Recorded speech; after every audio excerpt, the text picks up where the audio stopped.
Story of love. কণ্ঠ আমাদের, অনুভূতি আপনাদের। হারিয়ে যাই ভালোবাসার গভীরে। শ্যামার চোখের পানিতে অন্ধকার বুক ভিজে গেছে। বহুদিন পর মায়ের বুকে মাথা রেখে সকল কষ্ট জেগে উঠেছে পুনরায়। যে কষ্টগুলো কান্নার মাধ্যমে উন্মোচন করছে শ্যামা। অন্ধকার নিরুত্তর। সংগ্রাম আর বালা বাড়ির ভেতরে ঢুকে পাশাপাশি দাঁড়িয়ে দেখছে তাদের। বালা অবাক লোচনে তাকিয়ে আছে। সে দেখছে শ্যামাকে তার মাকে জড়িয়ে ধরতে, মাকে জড়িয়ে কাঁদতে দেখছে। শ্যামা চুপ করে ফোপাচ্ছে এখন। অলকা ভেজা কণ্ঠে ডাকলেন, শ্যামা ওঠ, দেখ জামাই আইছে, দাঁড়াইয়া আছে ওরা। তৎক্ষণাৎ উঠল শ্যামা। কান্নার ফলে হেঁচকি উঠে গেছে, নাক টানছে বারবার। অলকা ভেজা চোখ আড়াল করে হাসার চেষ্টা করলেন। শ্যামার চোখ মুছিয়ে দিলেন দু হাতে। কপালে চুমু খেয়ে নরম কণ্ঠে বললেন, যা হয় ভালোর জন্য হয়, সব ভুইলা যা শ্যামা। মানুষের অতীত থাকে, কিন্তু সেই অতীতে ডুইবা থাকতে নাই। এখন তোর বর্তমান আর ভবিষ্যৎ নিয়ে ভাব। কিচ্ছু খারাপ হয় নাই তোর লগে, বিয়া হইছে তোর, সংসার হইছে, এবার তুই অনেক সুখী হইবি দেখিস। শ্যামা ফুপিয়ে উঠল। অলকা সংগ্রামকে দেখে মুচকে হাসলেন। সংগ্রাম এগিয়ে সালাম জানালো। অলকা উত্তর করে মোলায়েম কণ্ঠে বললেন, ওদিকে দাঁড়াইয়া আছো কেন বাবা, ঘরে আহো। এদিকে কাকড়ে বুড়ি সংগ্রামকে দেখা মাত্রই যেন চুপসে গেলেন। চোখে মুখে স্পষ্ট আতঙ্ক ছড়িয়ে পড়ল। অজানা ভয়ে ভীত হয়ে সিটে গেলেন তিনি। শুল্ক ঢোক গিললেন। সেদিনের পর জাফর ব্যাপারের খোঁজ পাওয়া যায়নি আর। মাধবপুরে নতুন মাতব্বর নিয়োগ দেওয়া হয়েছে মৌলভী সাহেবকে। পরদিনই সংগ্রাম নিজে দাঁড়িয়ে থেকে দায়িত্ব সঁপেছেন তার হাতে। জাফর ব্যাপারের কী হলো এটা নিয়ে কোনো প্রশ্ন তোলেনি কেউ। এই নিয়ে দুঃসাহস দেখায়নি কেউ। সংগ্রামের নজরে পড়ার আগেই কাকরি বুড়ি কোনো রকমে কাপা পায়ে হুড়মুড়িয়ে ঘরে ঢুকলেন। বাইরে ভ্যানে যত মালামাল ছিল সংগ্রামের আদেশ মোতাবেক সব ঘরে পৌঁছে দেওয়া হয়। আপার কথা ধ্যানে আসতেই শ্যামা দ্রুত পায়ে ঘরে ঢুকে বিছানায় শুয়ে আছে রূপা। চোখ দুটো চঞ্চল। এতক্ষণ শ্যামার অপেক্ষায় ছিল সে। নিজের দুর্বলতার কারণে খাট থেকেও নামতে পারছে না সে। হাঁটাহাঁটি তো দূরের কথা, আপাকে দেখে পুনরায় ডুকরে কেঁদে উঠল শ্যামা। রূপা শুকিয়ে গেছে কয়েক দফা, চেহারায় মলিনতা বেড়েছে। বাচ্চা মারা যাওয়ার শোকে কাতর হয়ে পড়েছে সে। শ্যামাকে দেখে সেও কেঁদে উঠল। শ্যামা ভাষা হারালো কিছু বলার মতো। কি বলবে সে? কি বলে সান্ত্বনা দিবে আপাকে? একে অপরকে জড়িয়ে কাঁদলো দুবোন। রূপা থামলো একটু। শ্যামাকে নতুন রূপে দেখে চোখে জড়িয়ে আসছে ওর। শ্যামার শরীর পুরো গহনায় সাজিয়ে দেওয়া। নাকে নতুন নাকফুল, হাত কান গলায় ভারী ভারী গহনা। রূপা শ্যামার মাথায় হাত বুলিয়ে আদর করে বলল, তুই ভালো আছিস শ্যামা? শ্যামা কান্না ভেজা কণ্ঠে উত্তর করল, আমি অনেক ভালো আছি আপা, কিন্তু তোমার লগে এটা কি হইল আপা? কেন হইল এমন? রূপা হাসল। ভরার চোখ দুটো থেকে পানি গড়িয়ে পড়ল। দরজার কাছে চোখ যেতেই বালা নজরে আসলো। দরজায় দাঁড়িয়ে আছে ও। রূপা ভেজা চোখ নিয়ে মুচকে হাসলো। ইশারা করে কাছে ডাকলো বালাকে। বালা দ্বিতীয়বার অবাক হলো রূপাকে দেখে। শ্যামাকে ওরা এত ভালোবাসে। বালা এগিয়ে এসে বসলো দুজনের মাঝে। শ্যামা বালাকে পরিচয় করিয়ে দিল রূপার সাথে। বালা অদ্ভুত স্বরে বলে উঠল, তুমি আসলেই অনেক ভাগ্যবতী শ্যামা। আমি কিন্তু এমনি এমনি বলিনি, তোমায় সবাই কত ভালোবাসে। হেসে ফেললো শ্যামা। তাচ্ছিল্য করে বলল, মাত্র দুজনের ভালোবাসা দেখা এই কথা বলছো? তুমি জানো এই দুজন মানুষ আর ফুলি ছাড়া আমারে আর কোনো দিন কেউ ভালোবাসেনি। উৎকৃষ্ট আমার জীবনে এক আকাশ পরিমাণ অভিযোগ। একটা মানুষের হাতেও 5টা আঙ্গুল থাকে, অথচ আমার জীবনে সেই 5টা মানুষও নেই যারা আমাকে ভালোবাসবে। বালা বাঁধ সাধলো তৎক্ষণাৎ। ভুল বললে, একজনের কথা ভুলে গেলে সংগ্রাম জুয়াদারে তার কথা ভুললে না যে? উৎকৃষ্ট তোমার জীবন ধন্য তার ভালোবাসা পেয়ে। তার ভালোবাসার তুলনা কিন্তু আর কারোর সাথেই হয় না। রূপা মুগ্ধ নয়ন চেয়ে হাসলো। শ্যামার মুখে শুদ্ধ ভাষা শুনে খানিক অবাক হলো বটে। রাতের খাবার শেষে ঘরে একা একা বসে আছে সংগ্রাম। বিদ্যুৎ নেই এই বাড়িতে। হারিকেনের আলো আবছা অন্ধকার ঘরে। একটু আগে খাটে অনেকক্ষণ যাবৎ পায়চারি করেছে একা একা। শ্যামার নাগাল পায়নি এসেছে থেকে। খাবার সময় কয়েক পলক দেখেছে। খাবার শেষে আবার আম্মার ঘরে গিয়ে বসেছে সে। বালাও আছে ওদের সাথে। মায়ের কোলে মাথা রেখে শুয়ে নীরবে আধারে অশ্রু বিসর্জন দিয়েছে শ্যামা। মায়ের গায়ে সেই চিরচেনা ঘ্রাণ প্রাণ ভরে টেনে নিয়েছে নিজের মাঝে। বালা একপাশে বসে হাঁটুতে মাথা রেখে স্থির দৃষ্টিতে দেখছে 3 মা মেয়েকে। মুখলেস এসে ঠাঁই নিয়েছে কাকরিবুড়ির ঘরে। সেও পড়েনি সংগ্রামের সামনে। রাত বাড়ছে। অলকা মৃদু স্বরে মেয়েকে ডাকলেন। শ্যামা ঘরে যা, ছোট জমিদার একলা আছেন, নতুন জায়গা অসুবিধা হইব তার, রাইত হইছে অনেক, গিয়া ঘুমা। শ্যামা সময় নিয়ে উঠল, কথা বাড়ালো না। বালাকে দেখে আলতো হেসে বলল, তোমার কোনো অসুবিধা হবে না তো বালা? হুম, কোনো অসুবিধা নেই, তুমি যাও। এখানে তো আপা আর আম্মা আছে, আমি থাকবো ওদের সাথে। শ্যামা বেরিয়ে আসলো ঘর থেকে। অলকা স্মিত হেসে বললেন, ঘুমাইবা না মা? অনেক রাত হইছে তো, আসো এইখানে আমার পাশে শুইয়া পড়ো। বালা এক মুহূর্ত অপেক্ষা না করে অলকার পাশে তড়িৎ বেগে শুয়ে পড়ল। রূপা চোখ বুজেছে। অলকা ওর মাথায় কয়েকবার হাত বুলিয়ে দিলেন।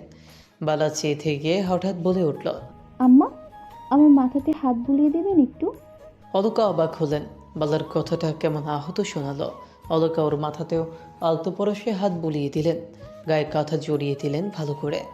বালা কেমন যেন কেঁপে উঠল। মায়ের পরশ এমন হয় বুঝে? সে তো কখনো মায়ের পরশ পায়নি, কাছে পায়নি মাকে কখনো। ওর মা ওকে কখনো জড়িয়ে ধরেনি, আদর করে কথা বলেনি, অলকার মতো করে কপালে চুমু খায়নি। জ্বরের ঘোরেও কখনো কাছে পায়নি মাকে। মাথায় জলপট্টি দেওয়ার জন্য লতিফা কখনো কাছে আসেনি মেয়ের। এই কদিনে বালা কত কষ্টে ছিল লতিফা তো জানতো সবটা, তবুও কখনো এক বাক্যে সান্ত্বনাটুকুও তিনি দেননি মেয়েকে। মাথায় হাত রেখে সান্ত্বনা দেননি, চোখের পানি মুছিয়ে দেননি। একটাবারের জন্যেও ঘরের দরজা মারিয়ে ভেতরে গিয়ে কোনো খোঁজ নেননি মেয়ের। সে বাঁচল কি মরল এ নিয়ে কখনো মাথা ঘামায়নি লতিফা। বালাও ছোটবেলা থেকে মায়ের সঙ্গ পায়নি কখনো, তাই মায়ের কাছ থেকে এই ন্যূনতম আশাটুকু রাখেনি সে। এ নিয়ে কখনো কোনো আক্ষেপ বা কষ্ট জন্মায়নি বালার মনে। তবে আজ কেন যেন ইচ্ছে করছে মায়ের সান্নিধ্য পেতে। ওর মা কি পারতো না অলকার মতো হতে, অলকার মতো ভালোবাসতে? চোখ দিয়ে গরম পানি গড়ালো বালার। এদিকে ঘরে এসে খট করে দরজা লাগিয়ে দিয়েছে শ্যামা। দরজার শব্দে সংগ্রাম তাকালো সেদিকে। হারিকেনের আলতো আদোয় দেখলো তার শ্যামা সুন্দরীকে। পর মুহূর্তে কপাল কুঁচকে চোখ ফিরালো সে। শ্যামা পাশে গিয়ে বসলো। সংগ্রাম মুখ ফিরিয়ে বলল, বাপের বাড়ি এসে দেখছি আমাকে একদম বেমালুম ভরে গেছে, তাই না? ভুলিনি তো। আপনাকে কি ভোলা সম্ভব? তা এতক্ষণ কি করছিল ওই ঘরে? কিছু না, অনেকদিন পর আম্মার কোলে মাথা রেখে শুয়েছিলাম একটু। সংগ্রাম ইশারা করে ডাকল। এদিকে এসো, ঘুম পাচ্ছে ভীষণ। শ্যামা খাটের উপর উঠে ওর পাশে গিয়ে পাশ ফিরে শুয়ে পড়ল। সংগ্রাম ভ্রুযুগল জড়ো করে তাকালো। অতঃপর শ্যামার বাহু ধরে হ্যাঁচকা টান দিয়ে ওকে তুলল। শ্যামা চমকে তাকালো। সংগ্রাম ভাবান্তর না দেখে শ্যামাকে জড়িয়ে ধরে শুয়ে পড়ল। শ্যামার মাথাটা রাখলো নিজের প্রশস্ত বুকে। দুহাতে জড়িয়ে ধরে চোখ বুজে মোলায়েম সরে পড়ল। এবার ঘুমাও। মুচকি হাসলো শ্যামা। সংগ্রাম চোখ খুলে দেখলো ওর হাসিটুকু। হারিকেনের টিম আলোয় শ্যামার নাকফুলটা চকচক করছে। সংগ্রাম এক হাত ছেড়ে শ্যামার মাথাটা আলগা করে তুলল। নিজের ওষ্ঠ এগিয়ে আলতো পরশ আঁকলো শ্যামার নাকফুলে। তৎক্ষণাৎ চোখ বন্ধ করে নিল শ্যামা। সংগ্রাম নীরবে হেসে আবারও জড়িয়ে ধরে চোখ বুজে আলতো স্বরে বলল, সন্তানের জন্য মায়ের কোল, আর একজন স্ত্রীর জন্য স্বামীর বুক সর্বোৎকৃষ্ট স্থান বেগম। তোমার স্থান আমার বুকে। ঘুমাও তুমি, আমি আছি তোমাকে আগলে রাখার জন্য। সকাল সকাল ঘুম থেকে উঠে নামাজ পড়ে নিল শ্যামা। অলকাও উঠেছেন। মা মেয়ে একসাথে উজু করে যে যার ঘরে গিয়ে নামাজ আদায় করে নিল। আজ আর সংগ্রামকে ডাকেনি শ্যামা। সে ঘুমোচ্ছে অবু হয়ে শুয়ে। সারা রাত শ্যামাকে বুকে ঝুরিয়েছিল, এক মুহূর্তের জন্য ছাড়েনি, আলগা করেনি হাতের বাঁধন। ওঠার সময় শ্যামা কোনো রকমে হাত ছাড়িয়ে উঠেছে। নামাজ শেষে শ্যামা একবার বাইরের দিকে তাকালো। শীত পড়ছে, আধার আছে এখনো। এখন বাইরে গিয়ে লাভ নেই। শ্যামা আবারও উঠে পড়ল খাটে। সংগ্রামের পাশে আজ শোয়া হয়ে বসে রইল। নিগুড় অনুভূতিপূর্ণ চোখে তাকিয়ে রইল ঘুমন্ত সংগ্রামের পানে। ঠোঁটের কোণে হাসি ঝুলছে। সংগ্রামের ঠোঁটের কোণের ওপরে কালো আঁচলটা জ্বলজ্বল করছে। শ্যামা এক চিলতে হাসল। একটু ঝুঁকে নিজের শাহাদাত আঙুলের ডগা দিয়ে আলতো করে ছুঁয়ে দিল আঁচলটা। ঠান্ডা স্পর্শে অমনি ঘুমের ঘরে নড়ে চড়ে উঠল সংগ্রাম। তৎক্ষণাৎ ফ্যাপা চাকা খেয়ে সরে আসলো শ্যামা। আলো ফুটছে বাইরে, অলকা রান্না বসে আছে। শ্যামা ঘর ছেড়ে বেরিয়ে এসে ঠিক আগের মতোই আম্মার পাশে গুটিয়ে বসে আছে। রূপার ঘুম ভাঙেনি এখনো। বালা বা সংগ্রাম কেউই এত সকালে ওঠে না। শ্যামার মনে দ্বিধা কাজ করছে, খচখচ করছে সে। দ্বিধা কাটিয়ে শ্যামা প্রশ্ন করলো, আব্বা কেমন আছে আম্মা? কাল থেকে একবারও দেখলাম না তারে। অলকার কর্মরত হাত দুটো থমকে যায়, চোখ মুখ শক্ত হয়ে যায় তার, কপালে ফাঁজ পড়ে কয়েক স্তর। তিনি এই বাড়িতে আসার পরেই তুমুল কথা কাটাকাটি হয়েছে মোখলেসের সাথে। ভুলটা মোখলেসের, তবুও নিজের ভুল স্বীকার করতে নারাজ তিনি। উল্টে দম্ভ খাটান তিনি। অলকা একে একে অনেক প্রশ্ন করেছেন তাকে, উত্তর পায়নি। উত্তর করার প্রয়োজন বোধ করেনি মোখলেস। হাল ছেড়েছেন অলকা। রূপার মুখ পানে তাকিয়ে আর ঝামেলা বাড়াননি। শ্যামা আম্মার উত্তর না পেয়ে আবারও প্রশ্ন করে, কি হইল আম্মা, আব্বা কেমন আছে? অলকা হাতের কাজ চালিয়ে শক্ত কণ্ঠে উত্তর করলেন, আব্বা কইবি না, আব্বা ডাক শোনার যোগ্যতা তার নাই। তুমি এই কথা কইতাছো মাম্মা? হ কইতাছি, তোর দিক দিয়া তার সাথে আব্বার তুল্য সম্মানসূচক ডাক যায় না। হ্যাঁ তোর বাপ না, হ্যাঁ ময়না আর রূপার বাপ। কথাটা একটুও বাদল না অলকার মুখে। শ্যামা খানিক চুপ থেকে আহত স্বরে বলল, আব্বার কোনো দোষ নাই আম্মা। বিপদে পইরা আব্বা এমনটা করছিল। টাকা পাইতো জাফর ব্যাপারী, আমারে দিয়া হুসুল করতে চাইছিল। টাকার পরিমাণ অনেক। এই পদ্ধতিটা তো কামে আইলো না। এখন কি করব আব্বা? কি কইরা এতগুলো টাকা দিব ওই জাফর ব্যাপারী রে? অলকা খানিক থমকালেন। জাফর ব্যাপারীর কথাটা মাথা থেকে বেরিয়ে গেছিল পুরোপুরি। তিনি ভাবেননি তার বিষয়ে। কি হলো তার? কোনো খোঁজ নেই কেন? বাড়িতে এসে অলকা জানতে পারে গ্রামের নতুন মাতব্বর নিয়োগ সম্পর্কে। জাফর ব্যাপারী কোথায় গেল তাহলে? অলকা ভাবতে ভাবতে শ্যামাকে আনমনে প্রশ্ন করে, জাফর ব্যাপারী কি হইছে? কিছু শুনছো শ্যামা? ছোট জমিদার কি করছেন ওনার লগে? শ্যামা কপাল কুঁচকে শুধালো। মানে? অলকা খুলে বললেন সবটা। শ্যামা অবাক হলো, বলল না কিছু। বালা ঘুম থেকে উঠিয়ে বাইরে বেরিয়েছে। শ্যামা ওর দিকে নজর যেতে হাসি ফোটালো মুখে, বলল, উঠে পড়েছো? ঘুম হয়েছে ঠিক মতো? বালা উত্তর করল। অনেকদিন পর অনেক শান্তিতে ঘুম হয়েছে কাল। শ্যামা আলতো হাসল। একটু পর সংগ্রাম উঠবে হয়তো। অলকা চা বসিয়েছেন। বালাকে নিয়ে শ্যামা কলপারের দিকে গেছে। এর মধ্যেই উঠে পড়েছে সংগ্রাম। নিজে থেকেই বেরিয়েছে বাইরে। এদিক ওদিক তাকিয়ে অলকাকে চুলার পাশে দেখে কলপারের দিকে এগুলো সে। শ্যামা বাইরে দাঁড়িয়ে আছে। মাথা বাড়িয়ে অল্প বিস্তর দেখতে পাচ্ছে তার প্রিয় নদীর ঘাটটাকে। ঘাটের দিকে আরও কয়েক পা এগুলো সে। ফাঁকা জায়গা হয়, ঠান্ডার মাঝে নদীর পাড়ের একটা দমকা হাওয়া শুয়ে দিল তাকে। শ্যামা দীর্ঘ শ্বাস টানল। শাড়ির আঁচল মাথায় নেই। পেছন থেকে ওর মাথায় আঁচল টেনে তুলে দিল সংগ্রাম। তাৎক্ষণিক পেছন ফিরল শ্যামা। সংগ্রামকে দেখে এক চিলতে হাসল। সংগ্রাম আলতো চুমু আঁকলো ওর কপালে। শান্ত স্বরে বলল, বালা উঠেছে? আপনি হাত মুখ ধুয়ে ঘরে যান, আমি চা নিয়ে আসছি। সংগ্রাম বাঁশের কঞ্চি ভেঙে দাঁত মাজতে মাজতে এগুলো ঘাটের দিকে। বালা বেরিয়েছে ততক্ষণে। শ্যামা ওকে নিয়ে ঘরে গেছে। রূপাও উঠেছে। খাটে বসেই সব কিছু করতে হয় ওকে। খাট থেকে নামতে গেলে আরেক বিপাকে পড়তে হয়, নয়তো নিজের শরীরের অল্প ভারটুকু সামলানোর মতো শক্তিটুকু অবশিষ্ট নেই ওর মাঝে। শারীরিক মানসিক দুদিক থেকেই জর্জরিত হয়ে আছে সে। অলকা মেয়েকে হাত মুখ ধুয়ে দিয়ে খাবার ব্যবস্থা করে দিলেন। শ্যামা কিছুক্ষণ অপেক্ষা করলো সংগ্রামের জন্য। সে এখনো আসেনি ঘাট থেকে। শ্যামা বসলো রূপার কাছে।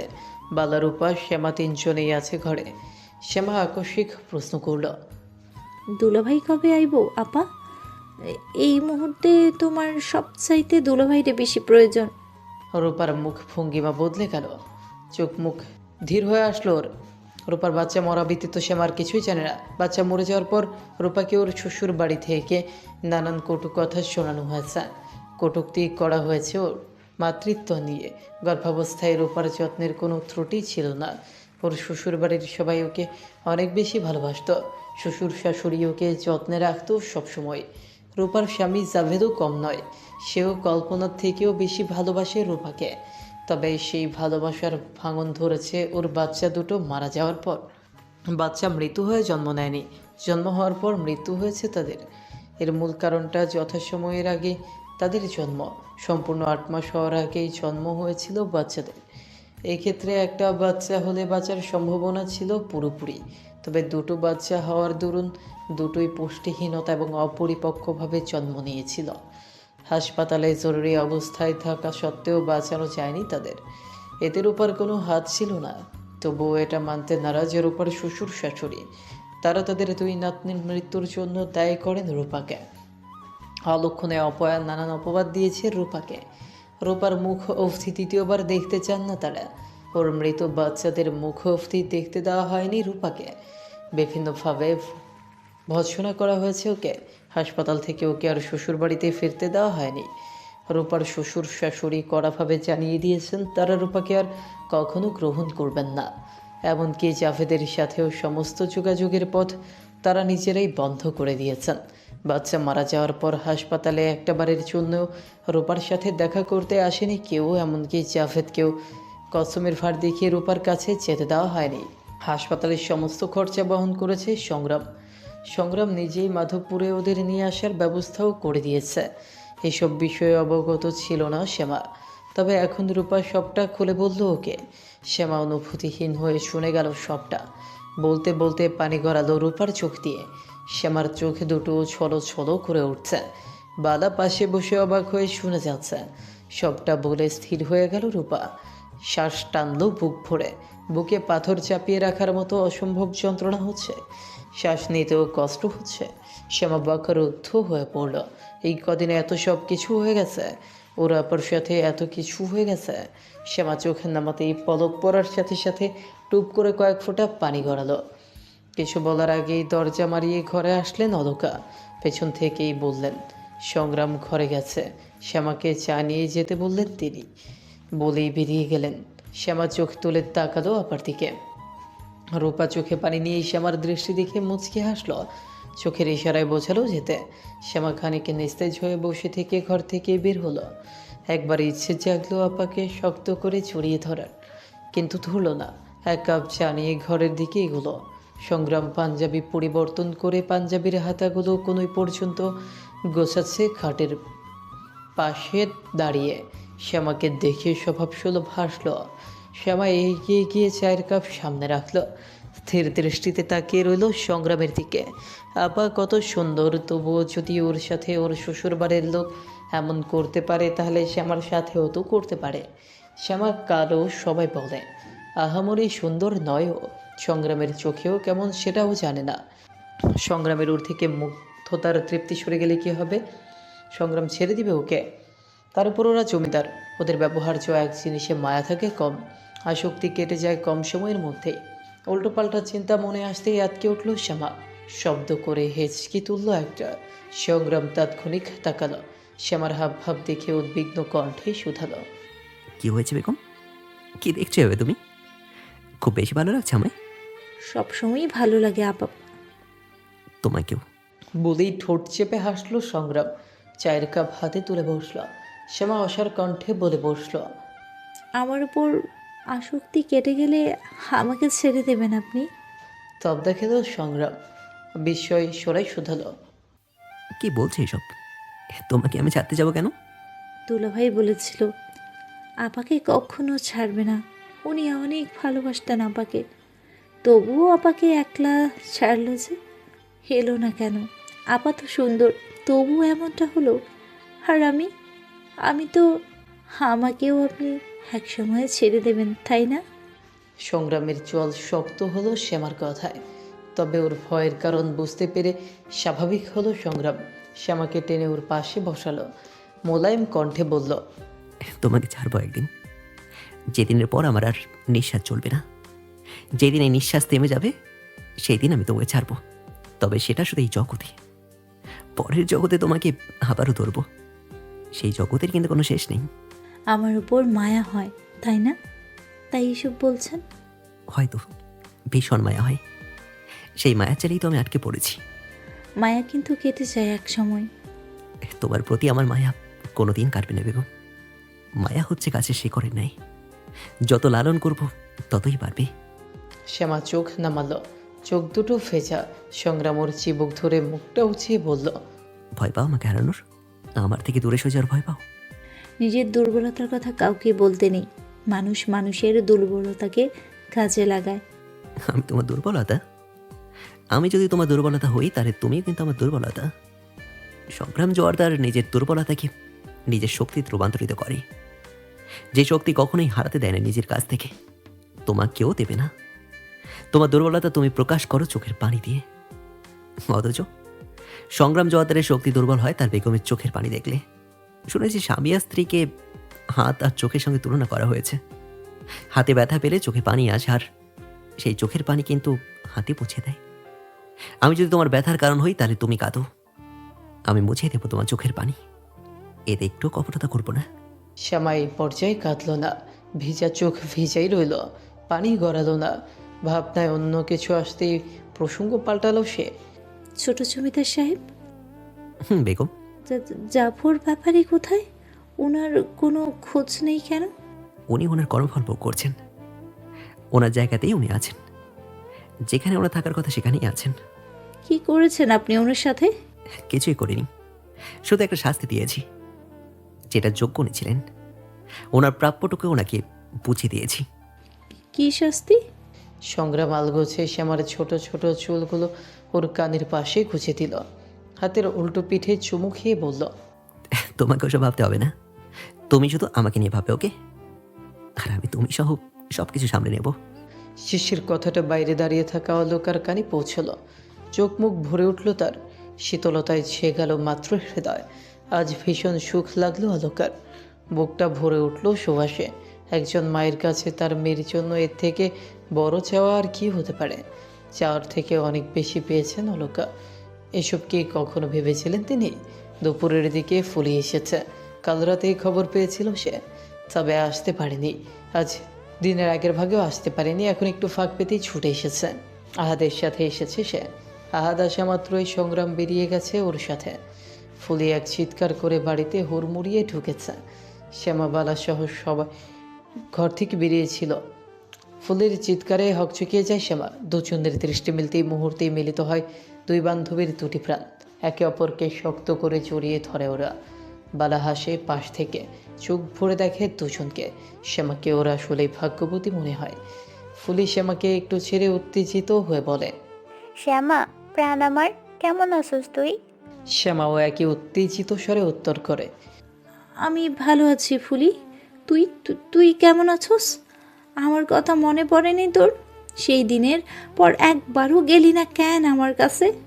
ফুলি হেসে উত্তর দেয়, আমি যাবো কেমনে, আম্মা অসুস্থ, মনে হয় আর বাঁচবো না। হ্যাঁ রে, রাইখা যাই কেমনে? দেখ তুইও চইলা গেলি, আম্মাও চইলা যাইব, আমার আর কেউ রইল না রে। শ্যামার মুখটা মলিন হলো, হাসি চুপসে গেল। চাপা স্বরে বলল, কাকির কিচ্ছু হইব না, তার আগে তরে বিয়া দিমু এবার। আয় ছোট জমিদার আসুক, আমি কথা কমু তার লগে, আহাত ভাইয়ের লগে। হ্যাঁ, বিয়া দিব তোর, খুব ভালো হইব তাইলে। ফুলি বলল, ঘাটে যাই চল, কতদিন যাই না, তোরে সারে কিচ্ছু ভালো লাগে না, বাড়ি থাইকাই এখন আর বাইর হইতে ইচ্ছা করে না আমার। শ্যামা ফুলি বালা সহ ঘাটে গেল তিনজন। নিচের সিঁড়িতে পানিতে পা ডুবিয়ে বসলো তিনজনে। বালা এখনো দেখছে ওদের দুজনকে। শ্যামা আর ফুলি গা ঘেঁষে বসেছে। বালা একটু ফাঁক, শ্যামা একটু টেনে ওকে নিজের কাছে নিয়ে আসলো। ওর হাতটা শক্ত করে ধরলো, অন্য হাত দিয়ে ফুলির হাত শক্ত করে ধরলো। আজ থেকে আমরা তিনজন সই। বালা অদ্ভুত স্বরে প্রশ্ন করলো। আমিও। ফুলি বলে উঠল, তুমিও। তাই তুমি আমার সাথে সই পাতাও আগে। শ্যামার তো বিয়া হয়ে গেছে, ওই থাকবো ও ছোট জমিদারের লগে, আর তুমি আর আমি এক লগে থাকবো, গেরাম ঘুরবো। চলো তোমারে গেরামে ঘুরাইয়া লইয়া আহি। বালা খুশি হলো। গ্রামে ঘোরা হয় না তেমন, আর এই মাধবপুরে তো কোনোদিন আসেইনি বালা। সে উচ্ছ্বাসিত কণ্ঠে বলল, যাব আমি, নিয়ে যাবে শ্যামা? তুমিও চলো, খুব মজা হবে। শ্যামা মাথা নাড়ালো, নিচু স্বরে বলল, আমি বাইরে যাই না বালা, আর এখন তো আরও যাব না। তুমি যাও ফুলির সাথে, ও তোমারে পুরো গ্রাম ঘুরিয়ে নিয়ে আসবে। তাহলে থাক, তুমি না গেলে আমিও যাব না। অনেকদিন পর সুখীকে কাছে পেয়েছো, গল্প করো ওর সাথে, আমি শুনি তোমাদের গল্প। ফুলি গল্প জুড়ে দিল। বকবক করতে একটুও ক্লান্তি আসে না ওর। শ্যামা আর বালা নীরবে শুনছে ওর কথা। দুপুরের সময়টা অনেকটা ঘুরিয়েছে। ওরা তিনজন এখনও সেই একইভাবে বসে আছে। বাড়ির ভেতরে এই সময় আঙিনায় কেউ নেই। রূপা আছে ঘরে। নামাজের পর মেয়েকে দুপুরের খাবার খাইয়ে দিচ্ছেন অলকা। ঘরে আছে দুজনে। দরজায় থপ করে একটার শব্দ হতেই তড়িৎ পেকে দুজনেই ঝুমকে তাকালো সেই দিকে। দরজার কাছে দাঁড়িয়ে আছে ময়না। চোখ দুটো স্থির হয়ে তাদের দিকেই নিবন্ধ। অলকার রূপা অবিশ্বাস্য নয়নে একে অপরের দিকে তাকালেন। পুনরায় তাকালেন ময়নার দিকে। ময়না কাতর হয়ে ঠোঁট দুটো প্রসারিত করল। এগিয়ে আসলো দরজা থেকে। হাতের ছোট্ট কাপড়ের ব্যাগটা পাশে রেখে স্বাভাবিক কণ্ঠে বলল, কেমন আছো আম্মা? অলকা এখনো কিং কর্তব্য পেয়ে মোর চোখে অবিশ্বাস। ময়নাও কেমন শুকিয়ে গেছে। ফর্সা ধবধবে মসৃণ মুখের আদল পাল্টে গেছে। চোখের নিচে চামড়ায় কালি পড়েছে। অলকা সম্বিত ফিরতেই উঠে দাঁড়ালেন তিনি। অবিশ্বাস নিয়েই শুধালেন, ময়না তুই? আমি আসমো এটা আশা করো নাই, তাই না আম্মা? না মা, কেমন আছিস তুই? আমি ভালো আছি আম্মা। তুমি আর আপা, আপা কেমন আছো তুমি? রূপা ঘৃণিত দৃষ্টি ফিরিয়ে নিল। ময়নার সাথে অনেকদিন পর দেখা হলো, তবুও মনে পড়ল পুরনো ঘটনা। রূপা দৃষ্টি সরাতেই ময়না হেসে ফেলল। অলকাকে জড়িয়ে ধরল। চোখ বন্ধ করে অনুভব করলো আম্মাকে। অথচ এতদিন, এত বছর এমন অনুভূতি কখনো আসেনি। অলকা মেয়েকে ছেড়ে জিজ্ঞেস করলেন, জামাই আইছে? না আম্মা, তয় আরাফাত সাহেব আইছে, তার লগেই আইছিলাম আমি। আইজ তো আউনের কথা ছিল, তার সময় ঘটনা অবস্থা সবকিছু পাল্টাইলেও তিনি আইছে। অলকা ছ্যাদ করে উঠল। দ্রুত বের হলো বাইরে। উঠানের ঠিক মাঝ বরাবর দাঁড়িয়ে আছে আফতাব। অলকাকে দেখে মুচকে হাসল সে। সালাম দিল স্বাভাবিকভাবেই। অলকা শুষ্ক ঢোক গিললেন। ভালো আছেন আম্মা? জি বাবা, কিন্তু তুমি তুমি এইখানে কেন আইছো বাবা? ময়নারে দিতে আইছো? না আম্মা, আমি শ্যামার কাছে এসেছি, বসতে বলবেন না? অলকা অপ্রস্তুত হয়ে পড়লেন। আফতাব নিজে গিয়ে উঠে বসলো বারান্দায়। অলকার অবস্থা বুঝেও জিজ্ঞেস করল, শ্যামা কোথায় আম্মা? শুনলাম কাল এসেছে। সব যাই নাও, কেন আইছো বাবা? ওই যে বললাম শ্যামার কাছে এসেছি, ওর সাথে একবার দেখা করতে চাই আমি। আমি তো কথা দিয়েছিলাম ঠিক 14 দিন পর আজকের এই শুক্রবারের দিন আসবো আমি। কথা দিয়ে কথা না রাখা মোনাফিকের কাজ। আমি মোনাফিক হতে চাই না আম্মা, তাই এসেছি। যে ওসিলায় আউনের কথা ছিল সেই হেতু পরিবর্তন হইয়া গেছে বাবা। তুমি জানো সবটা, সে আমার বিয়ে হইয়া গেছে, ও এখন বিবাহিত। জানি আম্মা, সবটা জানি।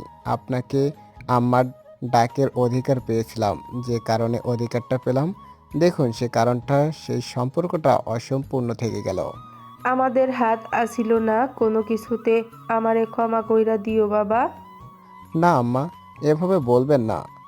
ভাগ্যের রেখা নিজ কেন্দ্রে বিন্দুতে চলমান, এতে হাত থাকে না কারোর। দেখুন, ভাগ্যে ছিল বলে একবার আমার আব্বার দ্বারা আপনারা ঠকলেন, আর এবার ভাগ্যের দ্বারা আমি হারলাম। তবে আমি খুশি হয়েছি আম্মা, আপনার মেয়ের জমিদারের ছেলের সাথে বিয়ে হয়েছে।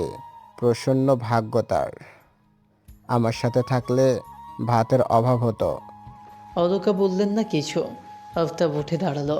শ্যামার ঘরের দিকে তাকালো একবার, চোখ সরিয়ে বলল, যদি অনুমতি দেন তাহলে আপনার মেয়ের সাথে আমি একবার দেখা করতে চাই আম্মা। কোনো অসৎ উদ্দেশ্য নয়, শুধু কয়েকটা কথা বলবো। সে এখন পরনারী, আমি বেগানা পুরুষ, তবুও দুটো কথা বলার সুযোগ করে দিতেন যদি। অলকা আহত স্বরে বললেন, ছোট জমিদার মানে? শ্যামার স্বামী বাড়িতে নাই, শ্যামা ও ঘরে নেই, ও ঘাটে আছে আপনার মেয়ে, ওদিক থেকে নদী পারের সময় দেখলাম। অলকাকে থামিয়ে বলল আফতাব। অলকা কথা না বাড়িয়ে এগোলো ঘাটের দিকে।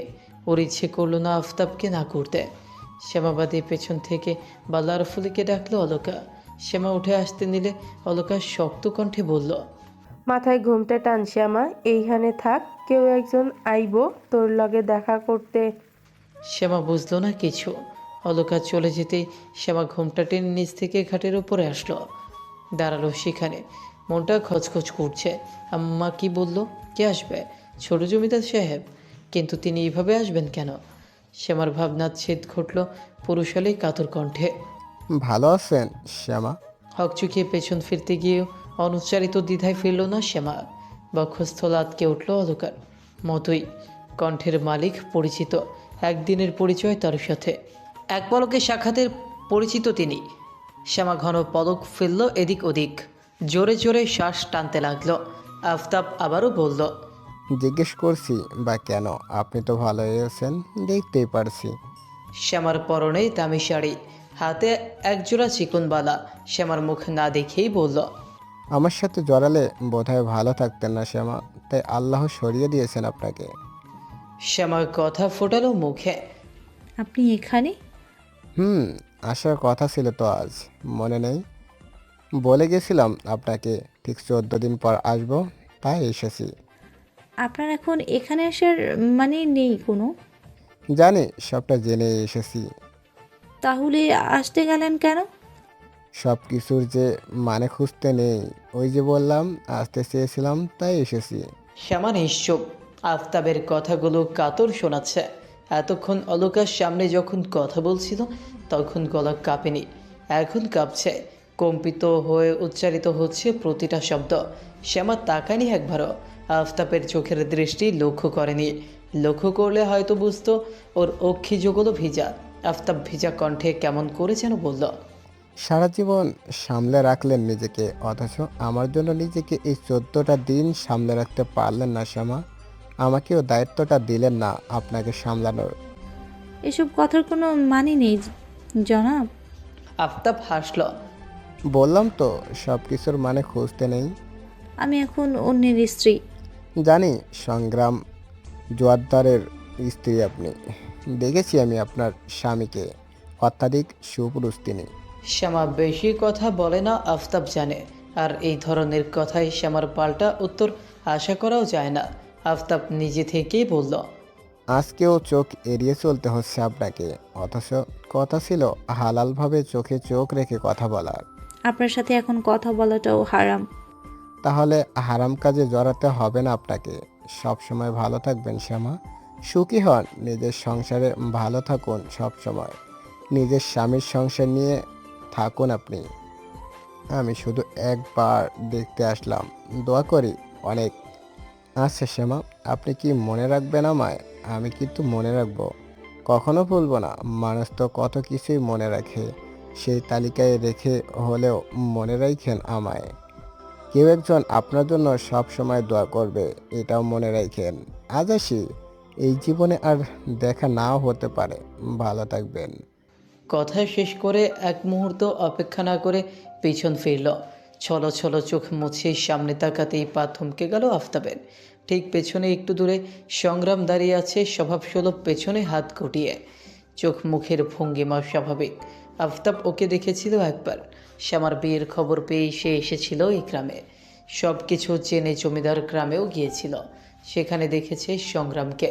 সংগ্রাম আফতাবকে চেনে কিনা জানা নেই তার। সংগ্রামের তীক্ষ্ণ চাহনি দেখে আফতাব জোরপূর্বক হাসার চেষ্টা করল। সালাম নেবেন জমিদার সাহেব। জমিদার সাহেব সম্বোধন শুনে শ্যামা পেছন ফিরল তাৎক্ষণিক। সংগ্রাম চাইল ওর পানে, চোখাচোখি হলো দুজনের। শ্যামা পল্লবটায় কাঁপল অজানা আশঙ্কায়। তবে শ্যামার ভাবনাকে ভুল প্রমাণিত করে সংগ্রাম আফতাবের দিকে তাকিয়ে হাসল। সালামের উত্তর করল স্বাভাবিকভাবেই, শান্ত স্বরে বলল, চিনি আপনাকে। আফতাব হাসার চেষ্টা করল, বিরতিহীন বলল, চেনার কথা ছিল না, তবুও চেনেন, যেন খুশি হলাম। আমার চেনাটা বোধ হয় উচিত ছিল। কিছু মনে করবেন না, আপনার অনুমতি ব্যতীত আপনার স্ত্রীর সাথে কয়েকটা কথা বললাম। ভালো থাকবেন জমিদার সাহেব, ভালো রাখবেন আপনার স্ত্রীকে। আমি তো পেলাম না, আপনি পেয়েছেন, অযত্ন হতে দিয়েন না। কথা শেষ হতেই এক মুহূর্ত অপেক্ষা না করে দ্রুত কটকাট পা ফেলে গাড়ির পেছনের দিক দিয়ে বেরিয়ে গেল সে। ভেতরেও ঢুকলো না আর সদরঘাটের দিকে এগোলো। একবারও পিছু ফিরে দেখলো না শ্যামার দিকে। অধিকার ব্যতীত কোনো প্রকার পিছুটা থাকাটাও ঠিক নয়। আফতাব যেতেই সংগ্রাম চোখ ফিরিয়ে তাকালো শ্যামার দিকে। নরম দৃষ্টিতে তাকিয়ে আছে। শ্যামা আগে থেকেই তাকিয়েছিল। দুজনের দৃষ্টি শীতল। সংগ্রাম এগিয়ে গিয়ে বড় আম গাছটার নিচে বসল। দীর্ঘ তপ্ত শ্বাস ফেলল একটা। শ্যামা অচল পায়ে ঠায় দাঁড়িয়ে আছে। নিস্তব্ধতা বিরাজমান পুরো ঘাটে। কারো মুখে কোনো রা নেই। দু একটা পাখির ডাক ভেসে আসছে গাছের ওপর থেকে। নদীর পাড়ের শিরশির হাওয়া বইছে। ঘাটে ঢেউ আছড়ে পড়ার শব্দ শোনা যাচ্ছে অল্প বিস্তর। শ্যামা শ্বাস জড়ালো হচ্ছে। সংগ্রাম তাকিয়ে আছে নদীর পানে। সংগ্রাম কি ওকে ভুল বুঝল? শ্যামা দাঁড়িয়ে না থেকে এগোলো দৃঢ় পায়ে। কিছু বলার জন্য উদ্যত হতেই সকল নিস্তব্ধতার মাঝে কোথা থেকে পুরুষালী ভাঙা কণ্ঠেশ্বরে গানের আওয়াজ ভেসে আসলো ঢেউয়ে ঢেউয়ে। নদীর কলকল ঢেউয়ের শব্দের সাথে তাল মিলিয়ে কানে এসে ধরা দিল। সন্ধ্যা গড়িয়েছে। সংগ্রাম আবারও বেরিয়েছে আহাদের সাথে। মুখলেস বাড়ি ফিরেছে আধার হতেই। শ্যামা, বালা, রূপা নিজেদের ঘরেই আছে। ময়নাও আছে। সে থাকবে কিছুদিন। বিয়ের পর তো আর এসে থাকা হয়নি তেমন। মুখলেস ফিরে নিচের মতো করেই গোসল সেরে কাকরি বুড়ির ঘরে ঢুকেছে। গলা খাকারি দিয়ে একবার বার্তা পাঠিয়ে জানান দিয়েছে নিচের বাড়ি ফেরার কথা। অলকা মেয়েদের পাশ কাটিয়ে ঘর থেকে বেরিয়ে আসেন। তার ঘরেই আছে সবাই। তিনি বেরিয়ে এসে খাবার বেড়ে কাকরি বুড়ির ঘরে নিয়ে আসেন। মুখলেস একবার চোখ তুলে তাকান তার দিকে। অলকা কথা না বলে খাবারের প্লেট রেখে নিজের মতো করেই বেরিয়ে আসার জন্য পা বাড়ায়। মুখলেসের সাথে কোনো কথা বলার রুচি বা ইচ্ছে কোনোটাই নেই তার। তিনি পা বাড়াতেই মুখলেস খ্যাটখ্যাটে তিরস্কারের স্বরে বলে ওঠে, কবে যাইব তোর ওই মাইয়া? থাকবো আর কদিন? এত কিছুর পরেও আমার এই বাড়িতে আইতে শরম করলো না? অলকা থমকে দাঁড়ালো। চোখ মুখ শক্ত হয়ে গেল নিমিষেই। ঝট করে ঘুরে দাঁড়ালেন তিনি। কাকরি বুড়ি এক পাশে আছেন। তার মুখ অবয়বে স্পষ্ট বিরক্তি। অলকা ঝাঝালো কণ্ঠে বলে উঠলেন, আপনার শরম করলো না এত কিছুর পরেও এই কথা কইতেছি? মুখলেস কটমট করে দাঁতে দাঁত পিষলেন। অলকার কথাটা বেশ গায়ে লাগলো তার। এমনিতেই শ্যামাকে তিনি দু চোখে দেখতে পারেন না। তার উপর ওর জন্য গতকাল থেকে এক প্রকার পালিয়ে বেড়াতে হচ্ছে তাকে। সংগ্রামের সামনে কিছুতেই পড়তে চান না তিনি। এখন সংগ্রাম বাড়িতে নেই। একটু দম্ভ খাটাতেই পারেন এখন।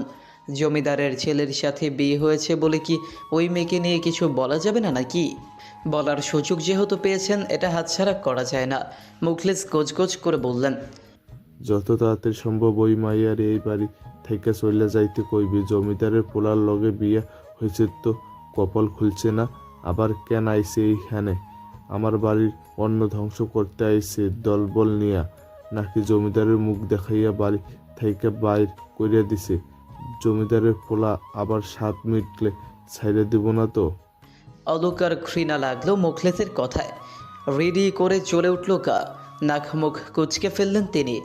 ঘৃণিত কণ্ঠে বললেন, সি, এই আপনি 3 মাইয়ার বাপ, লজ্জা করে না আপনার? ওরা অন্ন ধ্বংস করতে আইছে আপনার? আরে ওরা তো নিজেদের অন্নর ব্যবস্থা নিজেরাই কইরা লইয়া আইছে। আপনার বাড়িতে এক দানা অন্ন গেলায় রুচিটুকু নাই ওগরে। নিজের পুরো গ্যারামে যে বুক ফুলাইয়া ঘুইরা বেড়াইতেছেন কার লাইগা বলেন? এইভাবে বুক ফুলাইয়া মানুষের সম্মান পাওয়ার যোগ্যতা আছে আপনার?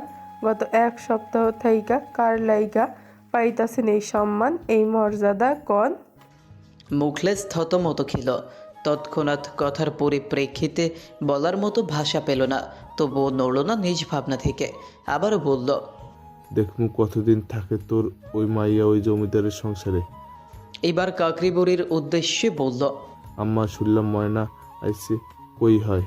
আমার কাছে আইলো না তো একবার। কার লগে আইলো মাইয়াটা? ঠিক আছে তো সব? আমনের পর খাইছে কিছু? অলকা স্থির হলেন। কাতর হয়ে আসলো পুরো শরীর। দৃষ্টি কাঁপল। এভাবে যদি শ্যামার বিষয়ে ভাবত, এটা বোধহয় বাস্তব হতে পারত না কখনো। অলকা আর কিছু বললেন না।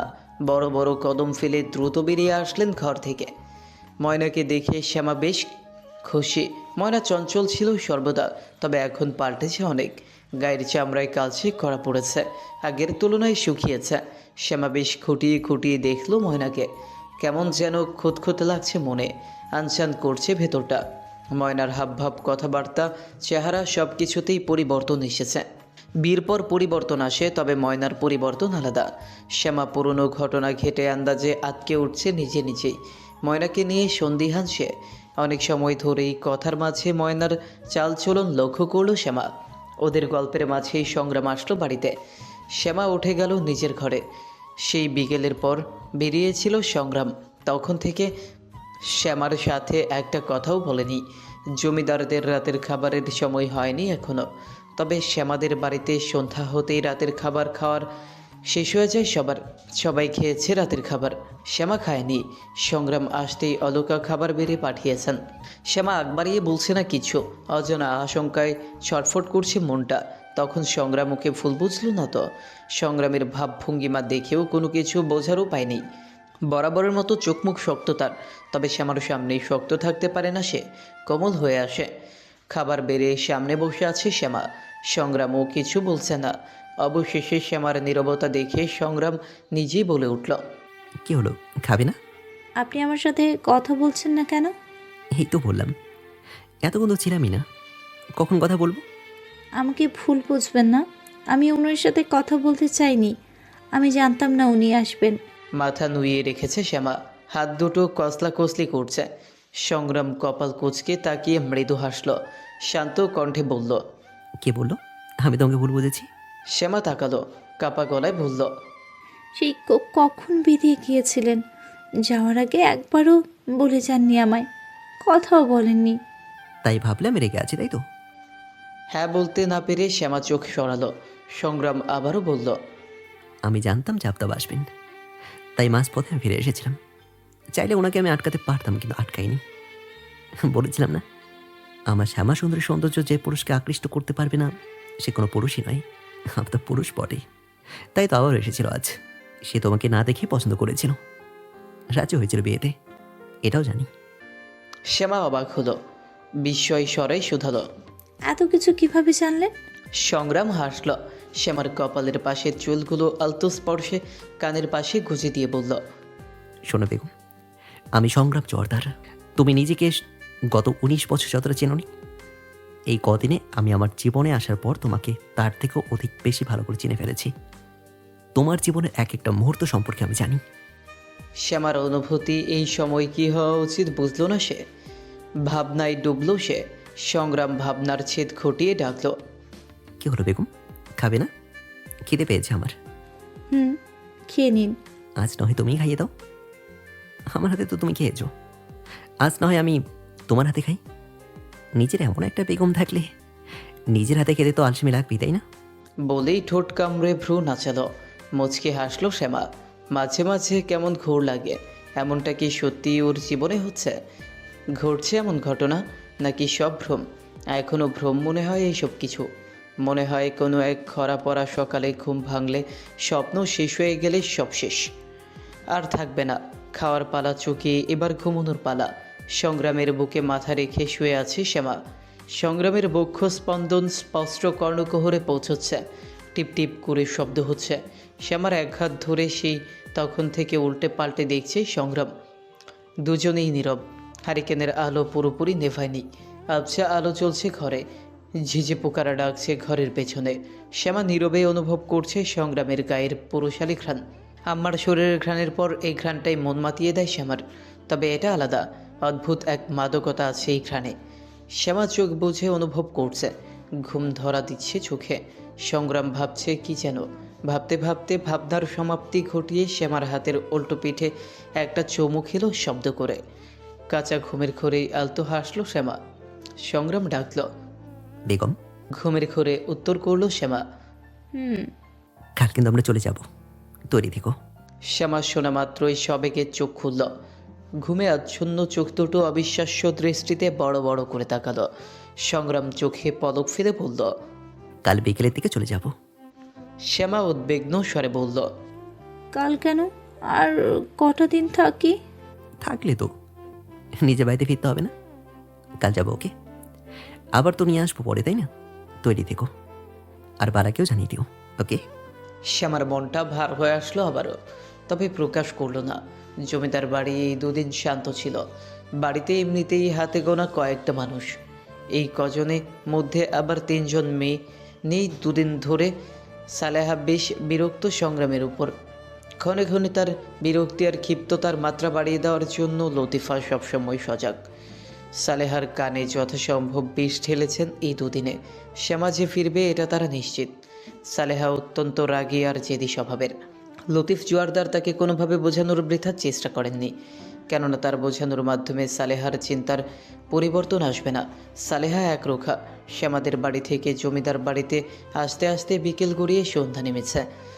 আধার নামছে কেবল। পুরো রাস্তায় নীরবে চোখের পানি ফেলেছে শ্যামা। আসার সময় আম্মা আপা কারো চোখের দিকে তাকাতে পারেনি। অলকা দুঃখে কাঁদেননি মেয়েকে বিদায় দেওয়ার সময়, বরং প্রশান্তিতে চোখের কোণে অশ্রু জমেছিল তার। আহাত জিপ চালাচ্ছে, ওর পাশে বসে আছে সংগ্রাম। মুহূর্তে মুহূর্তে পেছন ফিরছে বারবার। শ্যামা বালার হাত ধরে বসে আছে, মাথায় ঘোমটা টানা কপাল পর্যন্ত, চোখ দুটো ফোলা ফোলা। 3 গ্রাম পেরিয়ে জমিদার গ্রামে এসে পৌঁছয় গাড়ি। বিশাল লোহার গেট মুহূর্তেই খুলে দেওয়া হয় গাড়ির শব্দে। গাড়ি ভেতরে নিয়ে যাওয়া হলে সংগ্রাম নেমে পড়ে প্রথমে। পেছনে 2 কদম পিছিয়ে গাড়ি থেকে নামার জন্য হাত বাড়িয়ে দেয় শ্যামার উদ্দেশ্যে। বেখেয়ালি হওয়ায় লক্ষ্য করেনি শ্যামা। বালা এক পলক তাকায় বাড়ানো হাতের দিকে। বুকের ভেতরটা কেমন কেঁপে ওঠে, হু হু করে জেঁকে ওঠে পুরনো দগ্ধ ব্যথাগুলো। এই দুদিন তো ভুলেছিল সব কিছু, আপন খেয়ালে ছিল। সংগ্রাম বালার চাহনি দেখে হাত বাড়িয়ে ইশারা করে স্বাভাবিকভাবেই বলল, তুই একে নেমে আয়। বালার সম্ভিত ফিরতেই হাত থেকে চোখ সরালো, আড়াল করলো চক্ষুদয়। সংগ্রামের বাড়ানো হাত উপেক্ষা করে নিজে থেকে গাড়ি থেকে নামলো। কোনো দিকে না তাকিয়ে অতি সন্তর্পণে পা বাড়ালো বাড়ির ভেতরে। সংগ্রাম উপেক্ষা বুঝে কপাল কুঁচকে তাকালো। বালা বড় বড় কদম ফেলে অন্দরে প্রবেশ করেছে ইতিমধ্যে। ভেতরে ঢুকেই সদর দরজা থেকে সরে দেয়ালের সাথে পিঠ ঠেকালো, মাথা উঁচু করে চোখ বুঝে শ্বাস টানলো। একটা মানুষকে ভোলা কি এতটাই সোজা? দূরে গেলে না হয় মানা যায়, কিন্তু যাকে প্রতিটা মুহূর্ত নিজের চোখের সামনে দেখতে হচ্ছে, তাও আবার অন্য কারো সাথে, তাকে ভোলা যায় কি করে? বালা তো ভুলে যেতে চায় সব কিছু, কারণ মনে রাখার মতো কোনো অস্তিত্ব নেই। কিন্তু ভুলে যাওয়া তো সোজা নয়। ভুলে যাওয়া যদি এতই সোজা হয় তাহলে চোখ পানি ঝরাতো না। বালা দীর্ঘশ্বাস ফেলে বিড়বিড় করলো, আপনার হাতটা যদি আমার হতো তাহলে ধরতাম। যেখানে আপনি আমার হলেন না সেখানে ক্ষীণকালের জন্য আপনার হাত ধরে লাভ কি? স্বার্থ থাকলে ধরলে সারা জীবনের জন্য ধরতাম। আবারও দীর্ঘশ্বাস ফেললো বালা। অন্দরে কেউ নেই, এখনই সবাই নিচে আসবে হয়তো। এই ফাঁকে বালা কারো নজরে পড়ার আগে সবার চোখ চুয়ে নিজের ঘরে ঢুকলো দ্রুত পায়ে। 2 দিন পরে নিজের ঘরে এসে বুক ভরে শ্বাস টানলো। পুরো ঘরের প্রিয় জিনিসগুলোতে হাত ছোঁয়ালো একবার করে। টেবিলের সামনে চেয়ারটা টেনে বসলো। মোটা খাতাটা টেনে বের করলো বইয়ের ভাঁজ থেকে, যেটাতে আবদ্ধ আছে ওর হাজারো দিনলিপি, যেগুলোর সূচনা হয়েছিল সংগ্রাম জোয়ারদারকে ঘিরে। প্রত্যেকটা পৃষ্ঠা উল্টানোর মাঝে মাঝে বালা তাচ্ছিল্য হাসল। এগুলো শুধু খাতার সাদা পৃষ্ঠায় কালো কালি হয়ে আবদ্ধ হয়ে রইল, বাস্তবে আর হলো কই। কালি ভরা পৃষ্ঠা শেষ, শেষে আর কয়েকটা ফাঁকা সাদা পৃষ্ঠা আছে, যেগুলোতে এখনও লেখা বাকি। আরও কোনো ঘটনা ঘটলে হয়তো এগুলো ফাঁকা থাকতো না। 2টো পৃষ্ঠা আছে বোধহয়। এগুলো ফাঁকা রাখলে বালার স্বপ্নেও অপূর্ণতা আসবে। বাস্তবে আসুক, খাতার পৃষ্ঠাগুলোকে অন্তত সাক্ষী রাখা যায় ওর অসমাপ্ত অনুভূতির সম্পর্কে। বালা অনুভূতিহীন হাসল, কলম হাতে লিখতে আরম্ভ করল। আচ্ছা সংগ্রাম ভাই, আপনাকে পেয়ে গেলে কি খুব বেশি খুশি হতো? ও হাসি পেল লিখতে গিয়ে। এটা বোধহয় আমার খাতার প্রথম পৃষ্ঠায়, যেখানে আপনাকে ভাই বলে সম্বোধন করলাম। বাদ দিন। আচ্ছা আমায় বলুন তো, আমি ভুলবো কি করে আপনায়? অনেক কিছুই তো শিখলাম এই কদিনে, কিন্তু বিশ্বাস করুন আপনাকে ভোলার উপায়টা পেলাম না। শিখলাম না আপনাকে ভুলতে। সব কিছু বদলেছে, শুধু স্বভাবটা বদলায়নি। আপনাকে মনে রাখার স্বভাবটা। সময় অনেক কিছুই শেখায়, কিন্তু মনের বিপরীতে গিয়ে মনের মানুষকে ভুলতে শেখায় না। আমিও পারলাম না মনের বিপরীতে যেতে। মানুষ হয়তো পারে, তাই না? আপনি তো পারলেন, এই তো ভুলে গেলেন আমায়। আমি কি একটুও ছিলাম না আপনার জীবনে? এত বছরে একটু অনুভূতি জাগেনি আমায় নিয়ে? জাগেনি হয়তো, জাগলে হয়তো আজ অনেক কিছু বিপরীতে মন নিত। আমি কিন্তু আর কাটবো না এই বলে ভাববেন না ভুলে যাব আপনায়। ভুলে যেতে পারিনি আর পারবোও না। তাই ঠিক করলাম আপনার স্মৃতিগুলোকে সাজিয়ে রাখবো মনের আলমারিতে, ঠিক এই খাতাটার মতোই। একটাই চাওয়া, আপনাকে ঘেরা এই স্মৃতিগুলো যেন শান্তি থাকে, অপ্রাপ্তি হলেও যেন এগুলো আমাকে আর কষ্ট না দেয়। অন্তত ভুলে যাওয়ার চেয়ে স্মৃতি নিয়ে বাঁচাটা কম কষ্টের। কাঁদবো না কেন বললাম? কাঁদবো না তো এই জন্য, কারণ বুঝে গেছি কাঁদলেই সব কিছু পাওয়া যায় না। কি অদ্ভুত না, মানুষ তার জন্যই কাঁদে যে তাকে কাঁদিয়েছে। দেখুন, কিছুই বদলাবে না। আর কেঁদে কি লাভ? সময় সব ভুলিয়ে না দিলেও আমার কান্না থামিয়ে দিয়েছে। লিখে খাতাটা বন্ধ করল। শেষের পৃষ্ঠায় আর কিছু লেখার আগ্রহ জাগলো না, সেটা রেখে দিল অন্য কোনো দিন লেখার জন্য। বন্ধ খাতাটা গোপন করে মোটা মোটা বইয়ের আড়ালে লুকিয়ে রাখলো সন্তপর্ণে। সংগ্রাম প্রায় এসেছে, অনেকক্ষণ হলো। শ্যামার মন খারাপ লক্ষ্য করে শবনম কথা বলে সময় পার করছে ওর সাথে। আবারও বেরিয়েছে সংগ্রাম। আতিয়া বেগম দুদিন পর নাত বউকে কাছে পেয়ে বেশ খুশি। সৈকতকে নিয়ে অনেকক্ষণ যাবৎ শ্যামার ঘরে ছিল শবনম। সৈকত ঘুমিয়েছে এখন, সংগ্রামের আসার নাম নেই। শ্যামা শবনমের অবস্থা বুঝে ওকে ঘরে যেতে বলল। শবনমও কথাটা বাড়িয়ে ঘুমন্ত ছেলেকে নিয়ে ঘরে চলে গেছে। শ্যামা কাপড় ছেড়ে অপেক্ষা করলো কিছুক্ষণ, বসে না থেকে এবার বেরোলো ঘর থেকে। এসেছে থেকে আর বালার সাথে দেখা হয়নি। এখন ঘরে একা একা বসে না থেকে ওর সাথে সময় কাটালে মন্দ হয় না। সংগ্রামের ঘরটা একদম সিঁড়ির সামনে। পুরো জমিদার বাড়িটা এখনও পরিচিত নয় শ্যামার কাছে। দোতলার এই কয়েকটা ঘর ব্যতীত অন্য কোথাও এখনও পা রাখেনি শ্যামা, তাই নখদর্পণে আসার কথাও নয়। দোতলায় একাধিক ঘর, এর মধ্যে বেশিরভাগ ঘরই বন্ধ। মানুষ কম হওয়ায় পড়ে আছে সেগুলো। ঘর আছে তবে থাকার মানুষ নেই। তালাবদ্ধ পরিত্যক্ত অবস্থায় পড়ে আছে সেগুলো। প্রতি সপ্তাহে প্রত্যেকটা ঘর পরিষ্কার করানো হয়। সংগ্রামের ঘর থেকে ডান দিকে 3টা ঘর পেরিয়ে বালার ঘর। এই 3টে ঘরের মধ্যে একটাতে আতিয়া বেগম থাকেন, বাকি 2টো তালাবদ্ধ। তারপর বালার ঘরের পাশের ঘরটাই লতিফা থাকেন। জমিদার বাড়ি বরাবরের মতোই আলোকিত। শ্যামা নিজের ঘর থেকে বেরিয়ে দরজা চাপিয়ে দিল, নিঃশব্দে পা বাড়ালো বালার ঘরের দিকে। আতিয়া বেগমের ঘরের সামনে গিয়ে একবার দাঁড়ালো। কি ভেবে যেন একটু ধাক্কা দিল দরজায়, ভেতর থেকে লাগানো হয়তো, তাই খুলল না। শ্যামা পিছিয়ে আসলো। এক কদম পা বাড়াতেই যেন মনে হলো পেছন থেকে দৌড়ে সরে গেল কেউ। দমকা হাওয়া লাগলো একটা। শ্যামা চমকে ঝট করে তাকালো পেছনে। এক মুহূর্তে আটকে উঠল ওর ভেতর নারী সত্তা। পেছনে তো কেউ নেই। শ্যামা চঞ্চল চোখ ঘুরিয়ে এদিক ওদিক তাকালো। না, কেউ নেই। তাহলে মনে হলো কেন যে কেউ দৌড়ে সরে গেল? হয়তো মনের ভুল। শ্যামা গলা শুকিয়ে এসেছিল মুহূর্তেই। কাউকে না দেখে শ্যামা তৃপ্ত শ্বাস ফেলল।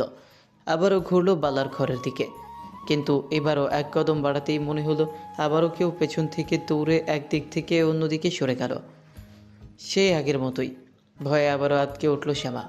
এবারও কেউ নেই। পুরো করিডর ফাঁকা। উজ্জ্বল আলোয় স্পষ্ট জ্বলজ্বল করছে চারপাশ, তবে আশপাশটা নিস্তব্ধ। যে যার ঘরে আছে এই মুহূর্তে। শ্যামার ভয় বাড়ল এবার। কপালের পাশে ঘাম জমেছে বিন্দু বিন্দু। এখানে যে কেউ ছিল শ্যামা পুরোপুরি নিশ্চিত। দুবার তো আর মনের ফুল হতে পারে না। শ্যামার কাছে কেমন সন্দেহজনক গুমট লাগছে চারদিক। মনে হচ্ছে কেউ আছে ওর আশেপাশে। গলা শুকিয়ে আসছে শ্যামার, হাত পা শিরশির করছে। শ্যামা সব কিছু ছেড়ে আর পেছন ফিরল না। বালার ঘরে না গিয়ে দ্রুত পা চালালো নিজের ঘরের দিকে। এবার মনে হলো কেউ পিছু পিছু হাঁটছে শ্যামার। বক্ষ স্পন্দন বাড়ছে শ্যামার। পা দুটো চালানোর চেষ্টা করছে দ্রুত গতিতে, তবে মনে হচ্ছে পা দুটো যেন আটকে আছে এক জায়গায়।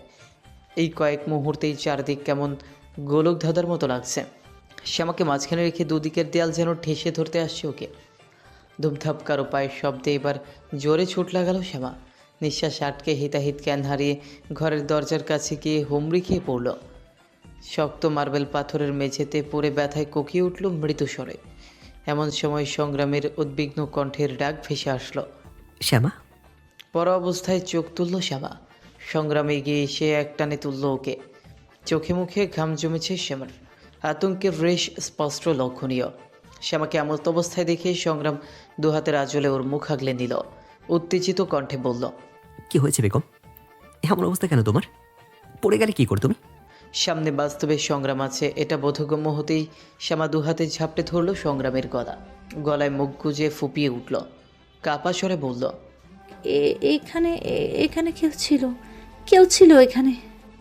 শ্যামাকে এইভাবে দেখে বিস্মিত হলো সংগ্রাম। শ্যামাকে শক্ত করে জড়িয়ে বলল, কি হয়েছে আগে বলো আমায়। থাকো আমার দিকে, দেখো কি হয়েছে। হ্যাঁ, শ্যামা আলগা হলো, চোরা চোখে ভীত নয়নে এদিক ওদিক দেখল। সংগ্রামের পাঞ্জাবি আঁকড়ে ধরে বলল, এখানে আমি কারো পায়ের শব্দ শুনলাম, কেউ ছিল এখানে। সংগ্রাম আশ্বাস জোগাল, আমি তো নিচ থেকে আসলাম, হয়তো আমার পায়ের শব্দ পেয়েছে তুমি।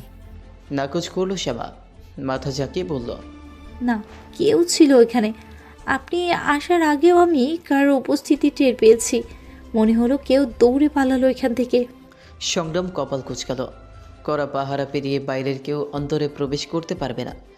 সংগ্রাম সন্দিহান হয়েও কোমল কণ্ঠে বলল, কেউ থাকলে তো তাকে দেখতে পেতে, কেউ নেই এখানে। কেউ থাকলেই বাকি। হ্যাঁ, আমি তো এসেছি, ঘরে চলো। সংগ্রামের বাহু আঁকড়ে ঘরে ঢুকলো শ্যামা, বুকটা এখনও টিপ টিপ করছে ভয়। শ্যামাকে এক হাতে জড়িয়ে রেখে দরজা আটকে দিল সংগ্রাম। দরজা আটকানোর কয়েক মুহূর্ত পর ছায়ামতো কিছু একটা সরে গেল দরজার পাশ থেকে, যেটা কারো নজরে আসলো না। শ্যামাকে বসিয়ে সংগ্রাম নরম চোখে চেয়ে মৃদু স্বরে বলল, বাইরে গেছিলে কেন? শ্যামা সোজাসুজি উত্তর করল, বালার ঘরে যেতে চেয়েছিলাম, কিন্তু বিশ্বাস করুন ওখানে অন্য কেউ ছিল, আমি স্পষ্ট বুঝতে পেরেছি। সংগ্রাম সরু চোখে তাকিয়ে থাকলো কিছুক্ষণ, বোঝার চেষ্টা করলো, অতঃপর শ্যামাকে আর কিছু বলতে দিল না। দরজা খুলে পুরো করিডোর চক্কর কাটলো একবার, ঘুরে ঘুরে দেখলো আশপাশটা, আবারও ঘরে আসলো। শ্যামা গুটিয়ে আছে, এখন স্বস্তি লাগছে একটু, ভয় কেটেছে। সংগ্রাম পাশে বসে বলল, বাইরে কেউ নেই বেগম, হয়তো মনের ভুল তোমার। এমনি তো বাইরে কেউ ভেতরে প্রবেশ করতে পারবে না, তাই ভয় পেও না। ভয় পেয়েছিলে খুব, এখনো ভয় লাগছে? শ্যামা মাথা নাড়ালো, মোলায়েম কণ্ঠে বলল, আপনি এর সাথে থাকলে একটুও ভয় করে না আমার। সংগ্রাম এক চিলতে হাসলো, শীতল কণ্ঠে বলল, আমি সব সময় এভাবেই সঙ্গে থাকবো তোমার, ভয় পাওয়ার কোনো কারণই নেই। ভয়, ডর, বিপদ আপদ কোনো কিছুই তোমাকে ছুতে পারবে না। সকালের রান্নায় সাহায্য করেছে শ্যামা।